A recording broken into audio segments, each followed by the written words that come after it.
Yo guys, ketemu lagi dengan kita di sini masih di segmen Sekelebat Info, di mana nanti di sini kalian bisa dapat ini info terbaru dan terpanasnya guys. Oke, hari ini di tanggal 27 ya di bulan Juni, dan seperti biasa tidak bosan-bosannya kita selalu ingatkan buat teman-teman semua ya untuk selalu mematuhi protokol kesehatan dimanapun kalian berada guys. Apalagi di keramaian ya, karena di luar sana banyak sekali virus dan penyakit yang mengancam kesehatan kita. Oke, kita langsung aja melihat bagaimana update dari global crypto market cap. Seperti yang terlihat ya dari data coin market cap di sini menunjukkan adanya penurunan di 1,1%. Dan tentu saja ini adalah efek kontribusi dari Bitcoin dan juga teman-temannya ya. Dimana untuk Bitcoin dalam waktu 24 jam ini mengalami penurunan di 1,5%. Kemudian untuk Ethereum juga turun di 2% guys. Kemudian BNB turun juga di 2,24%, XRP turun di 3%, Cardano 4% ya, Dogecoin 3%. Untuk Solana turunnya 4%, Litecoin juga turun di 2%. Jadi rata-rata kalau kita lihat di sini untuk pergerakan altcoin ya, sebagian besar ini masih turun guys ya, mengikuti pergerakan harga dari Bitcoin. Dan yang cukup bagus di sini untuk Bitcoin Cash ini masih menunjukkan kenaikan ya di 11%. Sehingga kalau kita lihat dalam 7 hari terakhir ke belakang ya, Bitcoin Cash ini naiknya udah 103% guys. Ini keren banget ya. Kemudian kalau kita lihat bagaimana update dari pergerakan harga Bitcoin itu sendiri ya, seperti yang terlihat dari chart di sini untuk time frame daily-nya ya. Terlihat di sini untuk close candle-nya merah, bahkan sempat menyentuh ataupun retest di support 30.000 guys. Meskipun sekarang untuk close candle-nya udah di atas di 30.000, tepatnya di harga 30.300-an, dan sekarang sudah terlihat ya adanya kenaikan ya untuk Bitcoin ini guys. Tapi ini tidak menutup kemungkinan ya kalau kita lihat dari trendline yang terjadi, sepertinya memang ada penurunan dan support di 30.000 ini masih menjadi support yang kuat guys. Dan ini menunjukkan ya bahwa para investor ini masih optimis ya dengan pergerakan Bitcoin untuk belakangan ini ya. Bahkan untuk kedepannya sepertinya untuk market spot maupun derivatif ini cukup lumayan guys. Bahkan sudah mulai terlihat ya adanya kenaikan untuk transaksi di market spot ya, khususnya untuk Bitcoin ini. Karena kalau semakin banyak transaksi spot yang terjadi, maka ketahanan harga ataupun mempertahankan harga yang ada ini akan sangat kuat guys jika dibandingkan dengan market derivatif. Karena kalau market derivatif ini akan cenderung jika sudah mendapatkan profit maka akan segera keluar dari market guys, sehingga akan mengakibatkan harga Bitcoin itu turun. Jadi kita doakan aja semoga tren naik ini akan berlanjut guys, dan titik support di 30.000 ini menjadi titik support yang kuat ya, sehingga akan menjadi tumpuan yang kuat juga bagi Bitcoin untuk lanjut buluran berikutnya guys. Dan target selanjutnya tentu saja ada di 31.000 dan juga 32.000. Oke, kita akan update lagi nanti ya. Kemudian buat teman-teman semua yang mungkin lagi mencari untuk DCA ya, kalian bisa tunggu di harga sekitar 29.500, atau untuk lebih yang konservatif ya, kalian bisa tunggu di harga 28.500 ya, atau di 28.000. Oke, jadi itu rekomendasi dari kita untuk koreksinya jika kalian ingin mengambil DCA ya. Dan kita mulai saja ya. Untuk informasi yang pertama, kita lansir dari harian Cointelegraph, di mana di sini diinformasikan bahwa plugin untuk ChatGPT ini diluncurkan guys untuk jaringan Hedera Hashgraph. Nah, ini menarik juga ya. Jadi pengguna dapat melihat saldo akun melalui penjelajah jaringan atau secara terprogram ya, mengambilnya melalui Mirror Node REST API yang akan digunakan oleh plugin. Konvergensi blockchain dan kecerdasan buatan atau AI ini telah terjadi antara ChatGPT dan Hedera Hashgraph guys, di mana Hashbar sebagai mata uang kripto asli dari jaringan Hedera ini guys. Dengan memanfaatkan karakteristik desentralisasi jaringan blockchain, ChatGPT dapat membangun interaksi yang aman ya dengan jaringan Hedera Hashgraph guys, mengakses alat-alatnya seperti layanan konsensus Hedera, layanan token Hedera, dan layanan kontrak cerdas. Di Twitter, seorang pengembang yang bernama Ed Marquez ini memberikan instruksi ya untuk membuat plugin dengan fokus pada saldo token akun Hedera. Menurut Marquez, pengguna dapat melihat saldo akun melalui penjelajahan jaringan ya, atau secara terprogram mengambilnya melalui antarmuka pemrograman aplikasi API Mirror Node REST yang akan digunakan oleh plugin. Dan informasi dari Hashbar ini dikembalikan dalam Tiny Bars, di mana 100 juta Tiny Bars mewakili 1 bar. Akun di Hedera disimpan dalam buku besar yang menyimpan token termasuk Hashbar, token yang dapat dipertukarkan, dan token yang tidak dapat dipertukarkan yang dibuat di Hedera guys. Dengan menggunakan plugin ini ya, integrasi ChatGPT dengan jaringan Hedera memungkinkan ya untuk mengambil saldo Hashbar dan token dari akun Hedera guys. Integrasi ini merampingkan interaksi antara ChatGPT dan blockchain, menyederhanakan pantauan dan manajemen aset bagi pengguna guys. Setelah plugin dikembangkan dan API beroperasi, maka pengguna dapat menginstalnya ya di antarmuka pengguna ChatGPT guys. Pengguna kemudian dapat berinteraksi dengan ChatGPT untuk menanyakan tentang edge bar dan saldo token yang terkait dengan akun Hedera.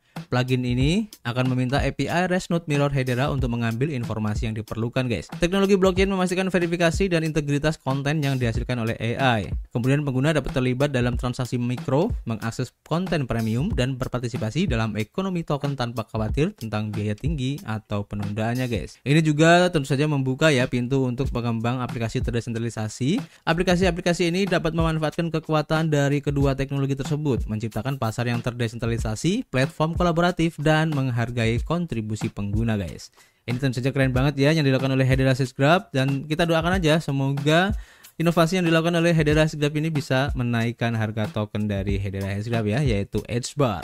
Kita lanjut ya untuk informasi berikutnya, kita lansir dari harian Block Wars, di mana di sini diinformasikan ya bahwa peluncuran untuk ETF Bitcoin berjangka dengan leverage ya, ini ditetapkan untuk hari Selasa guys. Jadi hari ini ya, volatilitas saham akan meluncurkan produk pertama yang memberikan exposure leverage pada futures dan diperdagangkan di CME setelah gelombang aplikasi ETF spot Bitcoin terbaru guys.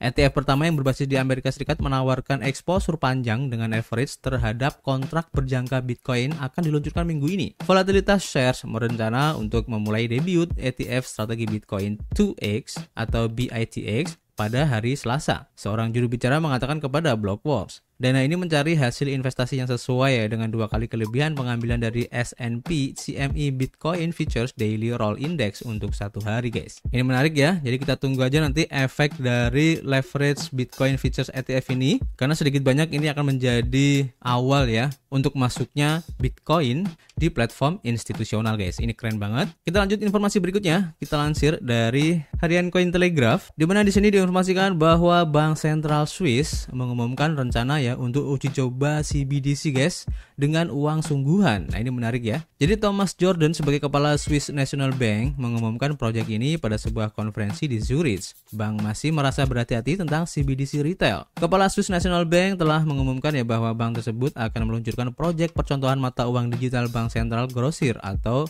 WCBDC. Menurut sebuah laporan, Reuters mengutip pimpinan Bank Thomas Jordan yang mengatakan bahwa proyek ini akan segera dimulai. WCBDC akan diterbitkan di Bursa Digital SIX Swiss dan dijalankan untuk waktu yang terbatas, di mana Jordan dikutip mengatakan pada Point Zero Forum di Zurich ya pada 26 Juni kemarin guys. SIX Group juga menjalankan bursa saham terbesar di Swiss. Dan kata Jordan, menurut laporan tersebut, ini bukan hanya sebuah eksperimen. Ini akan menjadi uang real yang setara dengan cadangan bank. Dan tujuannya adalah untuk menguji transaksi real dengan para pelaku pasar guys. Anggota Dewan Gubernur SNB Thomas Moser mengatakan kepada Cointelegraph tahun lalu ya bahwa CBDC dapat bekerja dengan baik dengan keuangan yang terdesentralisasi. Dan SNB mengintegrasikan WCBDC ke dalam sistem back office 5 bank awal tahun lalu ya sebagai bagian dari proyek Helvetia yang sebelumnya telah menyelesaikan bukti konsep untuk WCBDC. Hal tersebut merupakan perubahan dari posisi yang diungkapkan setahun sebelumnya oleh Kepala Ekonom SNB Carlos Lenz yang mengatakan bahwa blockchain bukanlah platform yang cocok untuk CBDC dan segera tidak berniat untuk menerbitkannya guys. Thomas mengatakan tentang CBDC retail bahwa kami sedikit berhati-hati ya saat ini, tetapi dia tidak mengesampingkan pengenalannya.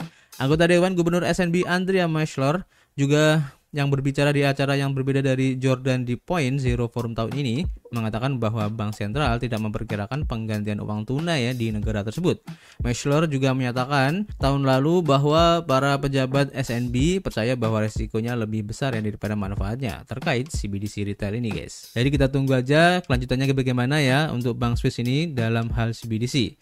Kita lanjut informasi berikutnya, kita lansir dari harian Coindesk, di mana di sini diinformasikan ya bahwa Hakim Amerika Serikat menolak keluhan dari Binance atas siaran pers dari SEC guys. Jadi ini adalah perkembangan dari perseteruan ya antara SEC dan juga Binance US, di mana pertukaran ini telah mengeluh bahwa regulator membuat pernyataan publik yang menyesatkan ya tentang penanganan dana pelanggan dari Binance. Seorang hakim federal telah menolak permintaan Binance untuk membatasi penggunaan bahasa Komisi Sekuritas dan Bursa Amerika Serikat atau SEC ya yang berkaitan dengan manajemen dana pelanggan Binance US dalam siaran pers, yang menurut perusahaan dapat merugikannya di persidangan. Hakim Pengadilan Distrik DC Amy Berman Jackson yang memimpin kasus SEC melawan Binance US menolak klaim tersebut guys, dengan menyatakan bahwa mandat pengadilan bukanlah untuk mengatur pernyataan publik dari salah satu pihak dalam kasus ini guys. Pengacara untuk BEM Trading yang beroperasi dengan nama Binance US mengajukan keluhan tentang siaran pers SEC pada hari Jumat dan menimbulkan kekhawatiran ya atas pernyataan luar hukum yang menyesatkan dari SEC. Pengacara perusahaan juga menyatakan bahwa tidak ada bukti bahwa aset pelanggan BEM ini telah dihamburkan, digabungkan atau disalahgunakan ya dengan cara apapun guys. Hakim memberikan waktu hingga 21 September kepada Binance untuk menanggapi tuduhan SEC. Jawaban SEC terhadap permohonan perusahaan akan jatuh tempo pada 7 November guys. Pengaduan Binance ke pengadilan muncul saat perusahaan bersiap untuk melawan SEC di pengadilan. SEC menggugat Binance sebagai bursa kripto terbesar di dunia berdasarkan volume perdagangan pada 5 Juni. Menuduh perusahaan dan CEO Changpeng Zhao melanggar Undang-Undang Sekuritas Federal ya, menurut pengaduan tersebut guys. SEC telah menggugat beberapa perusahaan kripto terkenal ya dalam beberapa bulan terakhir dengan alasan untuk melindungi investor dari industri yang beresiko dan sebagian besar tidak patuh guys. Jadi kita tunggu aja nanti perkembangan seperti apa guys. Dan masih berhubungan dengan Binance ya, seperti yang dilansir dari harian Blockworks, di mana di sini diinformasikan bahwa Binance ini meninggalkan Austria guys dan melanjutkan eksodus ke Eropa guys. Nah ini menarik ya. Jadi Binance sebelumnya telah menghentikan layanan di Belanda, Siprus dan juga Kanada, dan kartu domino ini terus berjatuhan ya dalam keluarga Binance dari negara-negara Eropa guys. Pada hari Senin, Finance FWD melaporkan bahwa bursa kripto ini telah menarik aplikasi lisensinya dari Austria beberapa waktu lalu. Blockworks menghubungkan Binance mengenai penarikan tersebut, tetapi bursa tersebut menolak ya untuk memberikan rincian lebih lanjut. Hal ini terjadi lebih dari seminggu setelah Binance berhenti beroperasi di Belanda dan mengatakan kepada Blockworks bahwa mereka tidak dapat memperoleh lisensi di negara tersebut. Unit Binance di Siprus juga ditutup baru-baru ini. Kesengsaraan regulasi Binance tidak terbatas di Eropa guys. Dan juga di Amerika Utara, Binance menutup operasinya di Kanada pada bulan Mei. Pertukaran tersebut juga mengatakan bahwa pasar ini tidak lagi dapat dipertahankan karena pembatasan Kanada pada penggunaan stablecoin. Di bawah, Binance juga mengalami banyak masalah ya dengan regulator Australia. Dan pada bulan April, Komisi Sekuritas dan Investasi Australia atau ASIC juga mencabut lisensi derivatif Binance Australia. Binance Australia kemudian menangguhkan setoran dolar Australia tertentu untuk transfer Pay ID sebagai metode yang sering digunakan untuk transfer bank instan di Australia guys. Jadi masih ya, Binance ini mendapatkan tantangan-tantangan dan kita pantau terus kira-kira apa yang akan dilakukan ya oleh Binance ini untuk menyelamatkan operasinya di negara-negara Eropa khususnya ya, karena adanya regulasi-regulasi yang bisa dibilang itu lebih merugikan ya daripada menguntungkan guys. Dan akhirnya ya, seperti yang dilansir dari harian Daily Coin, akhirnya Binance menemukan rumah di UEA dengan aturan yang jelas ya dan fokus di Web3 guys. Nah ini menarik ya. Jadi Binance sebagai bursa global terbesar di dunia ya, baru-baru ini menghadapi banyak tekanan dari berbagai yurisdiksi. Tekanan dari SEC dan kesulitan dari negara-negara Eropa membuat Binance mencari rumah yang ramah guys. Uni Emirat Arab telah menampilkan dirinya sebagai tempat pendaratan yang ideal ya untuk bursa global yang terkepung yaitu Binance. Manajer umum Binance Dubai, Alex CHD, mengatakan kepada Daily Coin bahwa wilayah tersebut sedang mencari pembangun Web3 untuk memberikan dampak ya, dan Binance telah menjawab panggilan tersebut. Menurut CHD, UEA ingin beralih ke teknologi yang berfokus pada masa depan, di mana kripto memainkan peran yang besar guys. Binance melihat bahwa kepemimpinan senior UEA ingin menjadikan wilayah ini sebagai titik fokus untuk Web3. Dan kami telah berbicara dengan para pemimpin dan ingin menyediakan layanan kami di wilayah ini. Binance juga menetapkan diri di UEA karena peraturan yang ditetapkan seputar kripto sudah tidak asing lagi ya bagi keuangan tradisional, tetapi juga jelas dan dapat diprediksi guys. CHD juga menjelaskan bahwa ia dan timnya memahami cara kerja dalam parameter yang ditetapkan oleh UEA dan menghargai kepastian bahwa kerangka kerja peraturan tidak akan berubah atau meninggalkan area abu-abu untuk operasi mereka guys. Pada akhirnya, Otoritas Pengaturan Aset Virtual atau VAERA, UEA menyediakan kerangka kerja yang menurut Binance sangat menguntungkan dan mengundang dengan CHD juga menyatakan bahwa kerangka kerja ini tidak hanya jelas tetapi juga dinamis dan siap untuk berevolusi dengan perusahaan-perusahaan yang didirikan di wilayah tersebut guys. Terlepas dari kerangka kerja peraturan yang positif ya dan jelas untuk kripto, CHD juga mencatat bahwa UEA memiliki demografi yang sangat terbuka terhadap kripto. UEA juga memiliki banyak profesional muda yang pindah ke daerah tersebut dan orang-orang ini juga merupakan mantan calon pekerja asing yang menurut kami seringkali merupakan pengguna kripto yang besar. Dengan kerangka kerja regulasi yang jelas, keinginan untuk menjadi tujuan Web3 terkemuka dan populasi yang cocok untuk mengadopsi kripto, Binance mungkin menemukan UEA sebagai pusat yang terlindungi untuk dibangun saat seluruh dunia bergulat dengan arah peraturannya sendiri, guys. Binance bukan satu-satunya bursa ya kripto yang bergerak seperti yang dilaporkan oleh OKX. Dan VARA ini telah memberikan lisensi persiapan produk yang layak ya kepada perusahaan, sementara Gemini juga ingin masuk, guys. Binance tetap menjadi pemain terbesar di dunia kripto, dan terlepas dari pendapat orang tentang perusahaan ini, Binance memiliki peran yang penting ya. Jika Binance dapat menemukan tempat untuk beroperasi dan sesuai dengan hukum, ini akan menjadi hal yang baik untuk adopsi kripto, guys. Jadi kita tunggu aja langkah-langkah yang akan dilakukan oleh Binance ini, guys, untuk mengembangkan sayapnya. Karena kalau kita lihat belakangan ini semakin banyak ya pihak-pihak yang kayaknya itu tidak suka ya dengan perkembangan dari Binance ini, guys. Dan tidak hanya itu saja, platform seperti Coinbase dan juga beberapa exchange lain ini pun juga agak kesusahan ya untuk mengembangkan industrinya, dan sedikit banyak hal tersebut tentu saja membuat sedikit khawatir ya bagi para investor, guys. Dan itulah yang membuat pergerakan dari harga kripto ini mungkin masih belum bisa dibilang positif ya, karena kalau kita lihat secara lebih luas pergerakan untuk kripto ini masih bisa dibilang sideways ya. Jadi untuk sementara kita lihat aja nanti perkembangannya seperti apa. Nanti kita akan informasikan lagi, guys, kepada teman-teman semua ya tentu saja. Dan seperti biasa, kita masih menunggu kritik dan saran kalian di kolom komentar. Nanti kita bisa ngobrol banyak di dalamnya ya. Dan tentu saja kita akan ketemu lagi, guys, di informasi berikutnya. Peace.